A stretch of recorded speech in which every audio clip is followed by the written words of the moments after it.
Je, umekuwa ukifanya biashara ya network marketing kwa muda mrefu bila kupata matokeo? Kwa maana kwamba haupandi lenki, lakini vile vile upati wateja wa kununua bidhaa zako.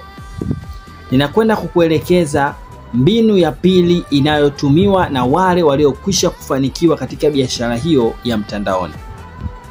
Kumbuka kwamba network marketing inategemea vitu viwili: uuzaji wa bidhaa zako, lakini vile vile kuweza kuwaingiza wengine katika biashara yako kwa maana ya wasambazaji wapya. Lakini mbinu hii ya pili ni siri ambayo wale waliokwisha kufanikiwa huwa hawasemi, ni mpaka pale mtu anapokuwa anaeleza timu yake kwa siri. Kama una kalamu na karatasi, chukua na anza kuandika mbinu hii ya pili baada ya kuangalia video ile ya mbinu ya kwanza ambayo ni kutengeneza brand. Mbinu hii ya pili wanaotumia wanafanya hivi. Mara nyingi wanasimulia hadithi badala ya kuuza moja kwa moja. Utofauti wa network marketing na muuzaji: network marketers unatakiwa kuuza kwa kusimulia badala kwa kuuza moja kwa moja. Kwa sababu mteja wako anunui unachokiuza, ila ananunua kile unachomweleza na kutatua changamoto yake. Kwa mfano, badala ya kusema nunua calcium,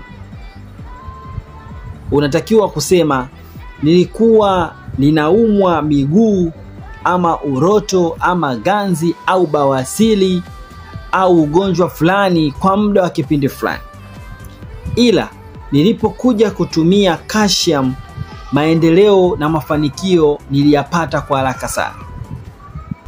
Lakini pia kama wewe network marketers, unaweza ukawa unawaeleza watu shuhuda ya zile kilichotokea baada ya kuwapa dawa zako. Ukasimulia kwa kusema fulani au Juma Bakari Saidi Jongo alikuwa anateseka ama kuumwa pingili za mgongo kwa miaka 10.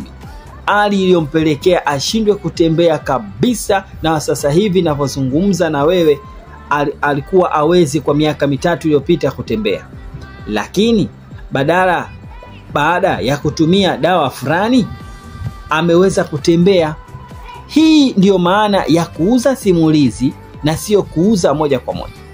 Nini unachotakiwa kufanya ili kuweza kutumia mbinu hii na ikuletee mafanikio au matokeo ya haraka? Fanya hivi. Tumia ushuhuda wako au ushuhuda wa wateja wako ambao tayari ulishakwisha kuwatumia na wamepata uzima. Tumia kuomba ushuhuda kile hali iliyotokea na mpaka sasa baada ya kutumia dawa zako. Kwa nini? Watu ununua mashuhuda. Tukija makanisani utaona kuna shuhuda. Tukija misikitini tutaona kwenye shuhuda. Ukija serikalini utaona kwenye shuhuda. Ukija hospitalini utaona shuhuda. Kila eneo kuna shuhuda.